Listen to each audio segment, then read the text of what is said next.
Hello friends, इस नई video में फिर से आपका स्वागत है। मेरे सामने खड़ी है टीवीएस की रेडियन।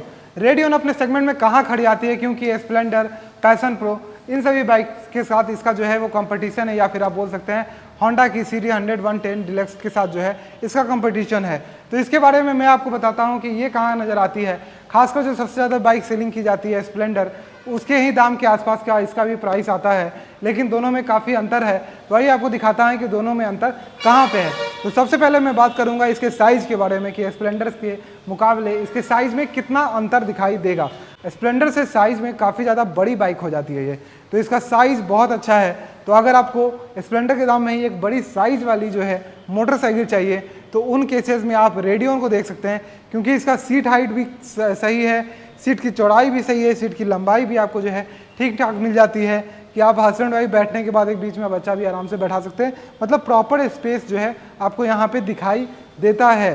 प्लस यहाँ पे जो टैंक है उसका भी डिज़ाइन, हैंडलिंग का जो तरीका है या फिर हैंडल पकड़ने का जो ओवरऑल बेस है, इसके पे बैठने के बाद जो पकड़ने पे जो आपका सीटिंग पोजीशन होता है वो स्प्लेंडर से ज़्यादा बेहतर बन पाता है। ये लगभग होंडा की सीडी 110 डिलक्स के आसपास की आती है, तो वो भी ऐसी ही दिखती है, ये भी ऐसी ही दिखती है। लेकिन स्प्लेंडर वहाँ पे कहीं ना कहीं सेम प्राइस में आने के बावजूद जो है वो अच्छी, मतलब थोड़ी सी छोटी हो जाती है। एक बोल सकते हैं हम कि वहाँ पे छोटी नज़र आती है। तो अगर आपका हाइट बहुत कम है तो ठीक है स्प्लेंडर, लेकिन अगर आपका हाइट 5 फुट 4 इंच से 1% भी ऊपर है तो आपको जो है स्प्लेंडर पे जो है छोटा सा जो है नज़र आएगा स्प्लेंडर। क्योंकि इसकी सीट जो है, सबसे ज़्यादा उसका डिसएडवांटेज क्या है कि उसकी सीट जो है वो यहाँ पे पतली नज़र आती है, जो कि काफ़ी पतली है। यहाँ पे आपको सीट काफ़ी चौड़ी भी नज़र आती है और काफ़ी वाइड लंबी भी नज़र आती है, जो कि होंडा की 110 डिलक्स में भी सेम इसी तरह से दिखाई देता है, लंबा चौड़ा। तो वो चीज़ है। प्लस पैशन प्रो में थोड़ा सा अभी प्रॉब्लम है, तो इसको हम रेकमेंड नहीं कर सकते हैं। तो ये सारी चीज़ें आपको यहाँ पर दिखाई देगी कि ये इन दोनों बाइक जो है वो कैसी नज़र आती है। चलिए उसके बाद हम बात कर लेते हैं सेकंड चीज़ पे, इंजन सेगमेंट के बारे में हम बात करते हैं कि इंजन में इन तीनों बाइक्स में डिफरेंटली क्या डिफरेंस आपको दिखाई देगा। तो अगर हम सबसे बात करें पहले होंडा की, तो होंडा अपने इंजन सेगमेंट में काफ़ी बढ़िया इंजन बना रहा है और उसका 110 सेगमेंट जो है वो सक्सेसफुल है भी। तो होंडा में कोई शिकायत नहीं है, उसका फ्यूल इंजेक्शन में भी कोई शिकायत नहीं है, उसके माइलेज में भी कोई शिकायत ऐसा नहीं आया है। अगर हम बात करते हैं टीवीएस रेडियन की, तो टीवीएस रेडियन भी जो है अपने इंजन सेगमेंट में है, क्योंकि ये बहुत जल्दी अपडेट्स कर रहा है। टीवीएस बहुत ज़्यादा काम कर रहा है अपने गाड़ियों पे, क्योंकि आप देख रहे होंगे कि टीवीएस की बाइक्स भी काफ़ी ज़्यादा लॉन्च कर रही है और नया इंजन भी लॉन्च कर रहा है। 125 सीसी सेगमेंट में हमारे सामने राइडर भी आया था और आज के डेट में काफ़ी ज़्यादा मार्केट में सेल भी हो रही है। इतना ज़्यादा सेल हो रही है कि शोरूम्स में जो है वो अवेलेबल नहीं हो पा रही है, क्योंकि अभी भी देखिए तो राइडर जो है वो अवेलेबल नहीं है। प्लस अभी रॉनिन भी लॉन्च की है, तो टीवीएस बहुत ज़्यादा काम कर रहा है यहाँ पे। तो उसके अनुसार जो है देखा जाए तो ये भी बाइक जो है काफ़ी ज़्यादा अच्छा माइलेज भी डिलीवर कर दे रही है, क्योंकि हम जो है स्टार सिटी प्लस विक्टर ये सब इंजन देखा करते थे, उसी टाइप से ये इंजन जो है परफॉर्म कर रही है और काफ़ी ज़्यादा आसान है इससे माइलेज निकालना। तो ये भी ठीक चल रही है। इवन जो टीवीएस है वो अभी ET5 और RT5 जो है फ्यूल इंजेक्शन यूज़ कर रहा है। ET5 मतलब eco thrust fuel injection system, जो कि ज़्यादा इकोनॉमिकल है, ज़्यादा माइलेज देने के लिए काम करती है। तो यहाँ पे लिखा हुआ है, अब दिखा दीजिए यहाँ पे। प्लस इसका जो RT5 है वो अपाचीज़ में लगाया गया है, जो कि रेस ट्यून्ड फ्यूल इंजेक्शन कहा जाता है। तो उसको रेस यानी कि परफॉर्मेंस बाइक्स में लगाया जाता है।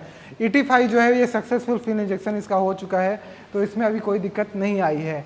चलिए स्प्लेंडर की बात करते हैं, तो स्प्लेंडर थोड़ी छोटी बाइक है और उसका भी इंजीनियरिंग अच्छा है, लेकिन थोड़ी मोड़ी उसके जो है फ्यूल इंजेक्शन से अभी शिकायत आ रही है।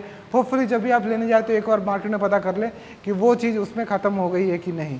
चलिए आगे बात करते हैं उसके बाद, तो इसमें और उसमें और क्या अंतर आता है। जैसा कि इसमें अगर आप टायर की बात करें तो यहाँ पे आपको 18 इंच के जो है ट्यूबलेस टायर्स मिल जाते हैं। इसका डिज़ाइन सेगमेंट भी काफ़ी अच्छा बनाया गया है। इसके डिज़ाइन सेगमेंट को एक सॉलिड डिज़ाइन सेगमेंट कहा जाता है। मुझे उसका नाम तो याद नहीं आ रहा है, लेकिन मैं आपको बताता हूँ। साइड लुक दीजिए इसका, कि इस बाइक को अगर आप किसी भी ओर से गिराते हैं, मान लीजिए अगर हम राइट साइड से इसको गिराते हैं या लेफ्ट साइड से, तो इस बाइक का डिज़ाइन सेगमेंट ऐसा दिया गया है कि अगर आप इसके लेग गार्ड को लगा देते हैं तो इस बाइक के किसी भी बॉडी पे कहीं से भी चोट नहीं आएगी। तो ये चीज़ इसका बनाया गया है। प्लस इसमें ऐसी तरीके से इसको डिज़ाइन किया गया है, यहाँ पे आप कुछ हुक कर सकते हैं, टांग सकते हैं। सेफ्टी के पर्पज़ से अगर देखें तो इसके साइलेंसर को 100% कवर जो है वो कर दिया गया है। आप देख रहे हैं नीचे तक इतना कवर कौन करता है, तो पूरा कवर कर दिया गया है। यहाँ पे भी आप देखते हैं तो फुट रेस्ट प्लस यहाँ पे भी आपका पैड जो है साइलेंसर के जो है कवर पे ना आए किक मारते समय या समथिंग, उसका भी ध्यान रखा गया है। प्लस इस साइलेंसर को भी यहाँ पे जो कैटलिटिक कन्वर्टर है उसको भी कम्प्लीटली अच्छे से जो है कवर कर दिया गया है कि अगर आप कभी चप्पल पहनकर चलाते हैं तो पैर सटता है, तो वो उन सभी चीज़ों से इसको बचाया गया है जो कि उन दोनों बाइक्स में जो है थोड़ा सा कम नज़र आती है। उसके अलावा हम बात करें तो इसका जो ओवरऑल ये मेन सेटअप है, इसका डिज़ाइन जो है वो थोड़ा सा अच्छा किया गया है। ये जनरली शुरू में जो है बड़ी बाइक्स में किया जाता था, उसका डिज़ाइन जो है यहाँ पे दिया गया है। एक लंबी बाइक है उसका भी आपको फ़ायदा मिलेगा। प्लस इसका डिज़ाइन भी ऐसा है कि आप सेम दाम देने के आसपास, आप सेम दाम आसपास देते हैं और आपको एक ऐसी बाइक मिलती है जिसको आप कहीं पे लेके जाते भी हैं, जो एक अच्छी फील आती है, एक अच्छा प्रीमियम फील देती है ये बाइक, तो वो चीज़ें भी आपको यहाँ पे मिल जाएगी। इसमें इको और पावर मोड भी दिखाता है कि आप कब गाड़ी चला रहे हैं तो आपकी गाड़ी जो है वो इको मोड में चल रही है। उसके कारण जब भी आप इस बाइक को चलाते हैं तो इको मोड में चलाते हैं तो आपको पता चलता रहेगा कि बाइक जो है वो ज़्यादा उस समय माइलेज निकाल रही है। इसका इको स्पीड जो है वो 30 से 50 के बीच है, तो अगर आप 30 से 50 के बीच में इसके टॉप गियर यानी कि इसके चौथे गियर पे चलाते हैं तो ये बाइक आपको सबसे ज़्यादा माइलेज देगी।